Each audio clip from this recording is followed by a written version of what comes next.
President Donald Trump rips into President Biden with so many truth bombs at a Wisconsin rally that even the mainstream media was left speechless. CNN is trying desperately to ruin the career of Tucker Carlson, likely out of jealousy. Crime in New York City is getting out of control, but sure, let's keep our focus on jailing Donald Trump on Riker Island. Also, Joe Biden, while he was raising money with George Clooney and Barack Insane Obama, one of his Secret Service agents was robbed at gunpoint, plus some big breaking news that affects close to 100 million Americans. Now, before I dive in, I want to express my heartfelt gratitude to all 1.6 million of you who have chosen to subscribe to my channel. This marks my 15th year on YouTube, but it was only 4 years ago that I shifted my focus to being somebody that brings the truth to my fellow humans, and it started gaining traction. And so I just want to say thank you guys for trusting me to be your source of news. I love it. Thank you so much. Your support has been transformative and helped me to engage with individuals I would have never guessed I would interview. So thank you so much. Let's jump into today's morning broadcast. Now, I'm not sure if this is CNN being hateful because Tucker Carlson gets more views per day than their entire network gets. So either Tucker Carlson is evil or they are just jealous of his success. However, CNN is trying to push a pressure campaign on Ticketmaster to stop selling Tucker Carlson's U.S. tour tickets. CNN says this is akin to Ticketmaster condoning abuse and right-wing dangerous rhetoric. Ooh. CNN says Ticketmaster and the American people should not support Tucker Carlson. Also, Ticketmaster is evil for profiting off of Tucker Carlson's hate for America and Americans. Now, let me know in the comments down below, do you believe that Tucker Carlson actually hates America? I know I don't. I mean, from what I can tell, he's a pretty genuine guy and he actually loves the United States of America. He loves our culture, he loves the people, and he especially loves fishing in America. But CNN is going to hate out of that jealousy. CNN also pointed out that Ticketmaster recently made money off of terrible people like Alex Jones and Marjorie Taylor Greene. I mean, I'm starting to think CNN and I have nothing in common. Now, I think CNN is really just afraid that Tucker Carlson's new live show tour is going to get more views than their all-day news broadcast, since they've lost over 90% of their viewership since 2020. I mean, I don't know what I would do if I lost 90% of you.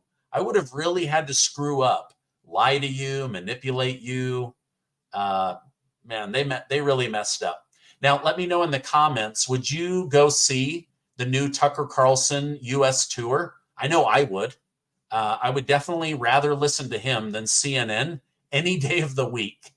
But we'll see what ends up coming of it. Now, migrant crime continues to rise, and the mainstream media is trying to downplay it. Sadly, a single mother of 5 was R-worded and then M-worded by an El Salvador gang member that illegally crossed into the country. Not only did this man illegally cross into the United States, but he did it 4 times, and 3 of them he was deported and then snuck back in. Finally, Biden and Mayorkas said, listen, just let this guy go, and he made his way towards Maryland. However, on his way to the East Coast, he decided to stop in Los Angeles, California, and invade someone's home, where he stole from the family after violently beating their 9-year-old child.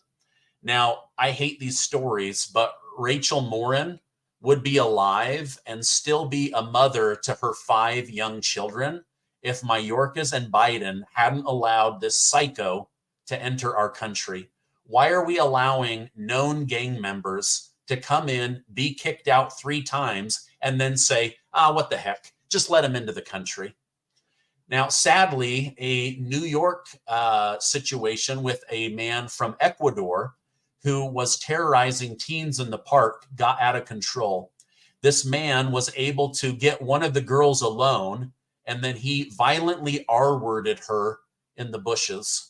The man is now in custody, but instead of allowing the parents to be alone with this loser and beat the crap out of him and get actual justice, he will likely get out on no bail and not show up for his future hearing. This man should be immediately deported from the United States. But New York tends to care more about their violent offenders than they do their tax-paying citizens. The perp was able to illegally sneak into the country back in 2021 and was released because they thought, oh, well, maybe he'll be a good guy. Representative Gregory Meeks and Senator Ben Cardin have signed off on a deal after receiving significant pressure from Biden and the White House to sell weapons to Israel. The 2 key Democrats in Congress held out as long as they could, but then they agreed to sell Israel 50 F-15 fighter jets worth $18 billion. Now, I find it kind of interesting that they just gave $19 billion of U.S. taxpayer money to Israel, and then Israel turns right back around and buys $18 billion worth of weapons and jets from us. So we didn't loan them the money, we just gave it to them, and then they turned around and bought weapons from us.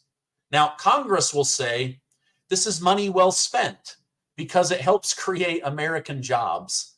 But I say, this is money laundering out in the open, and even someone in elementary school could see this plain as day. I mean, wow. Let me know your thoughts in the comments. These guys just steal our money and then allow them to come back and spend it here at home. I mean, at least it creates jobs, but I mean, this is absolute insanity to me. All right, now, speaking of money, I want to thank today's video sponsor. Do you owe back taxes? Pandemic relief is now over.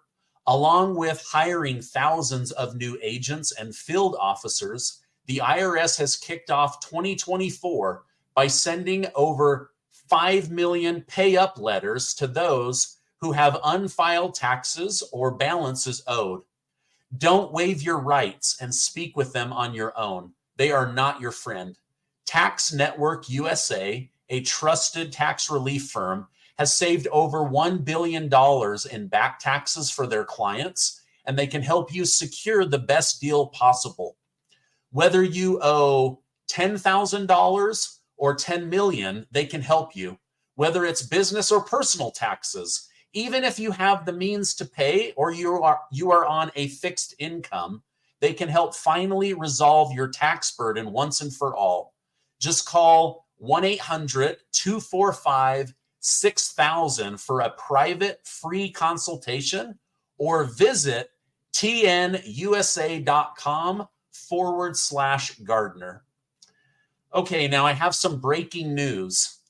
Kansas Attorney General sues Pfizer Pharmaceutical for misleading the American people on the COVID vaccine.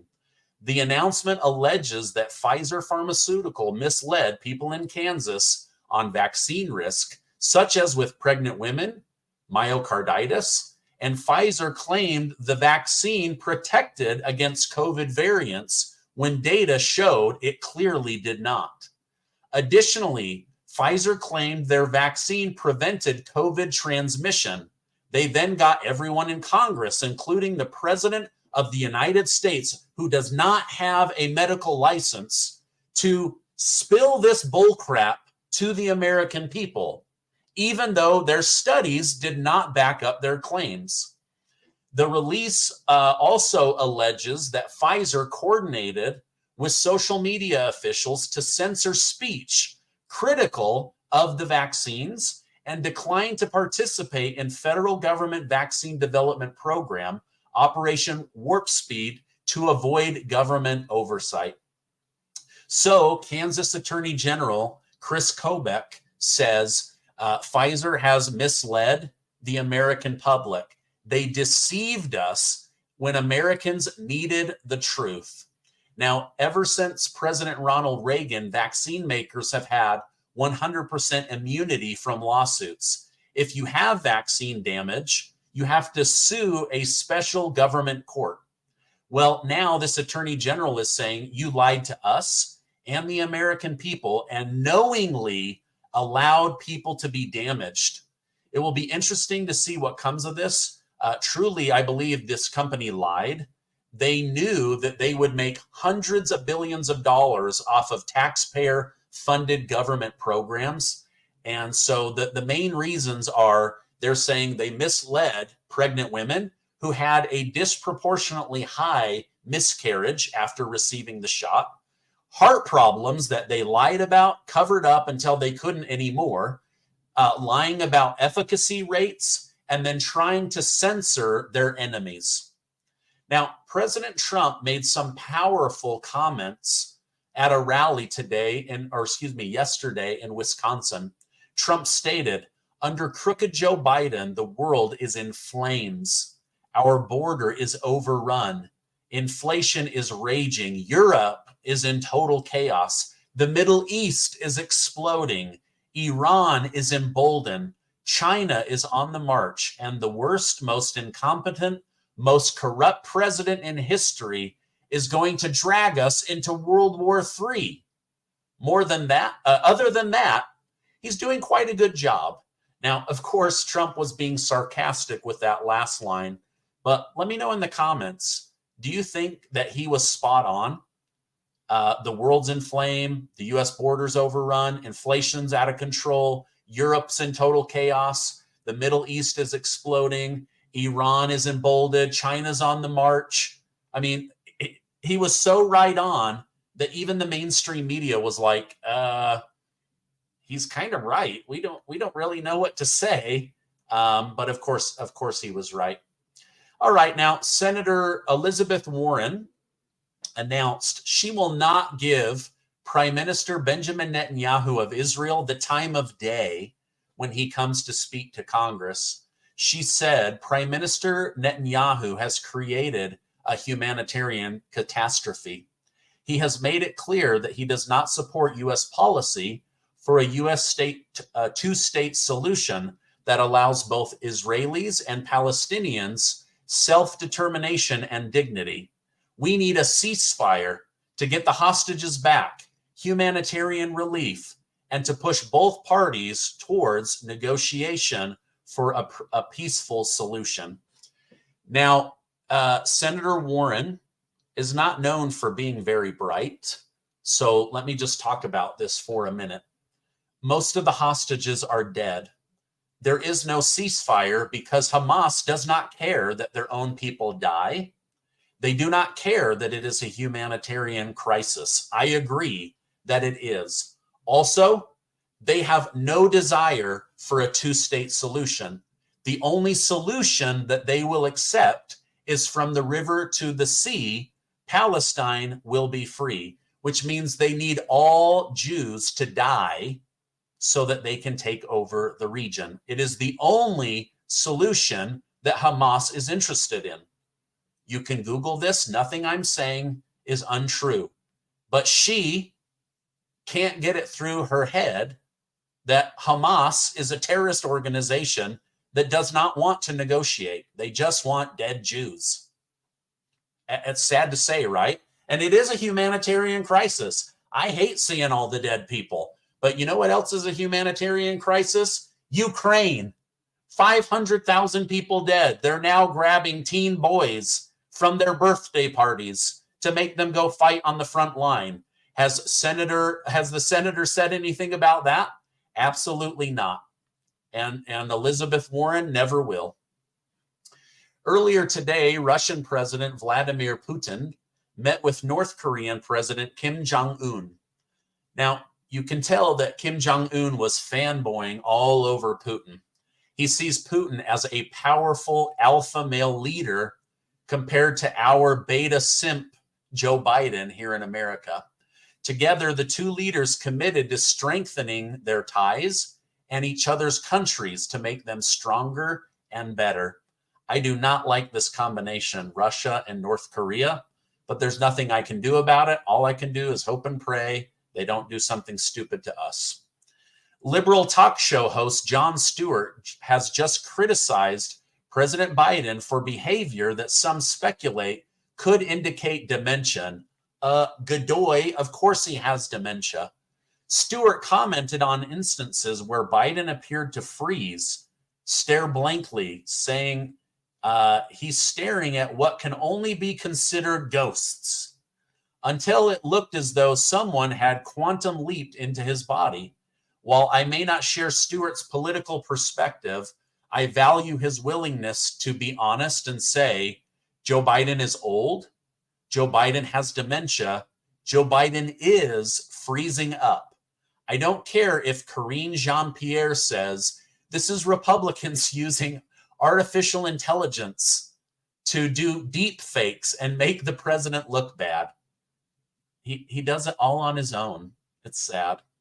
All right, with that being said, Jon Stewart also took a chance to mock Donald Trump for his embarrassing moment.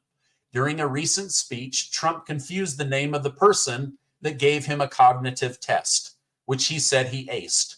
Stewart reacted to the clip by stating, acing that cognitive test is a great point if only his doctor was actually named Ronnie Johnson and not named Ronnie Jackson.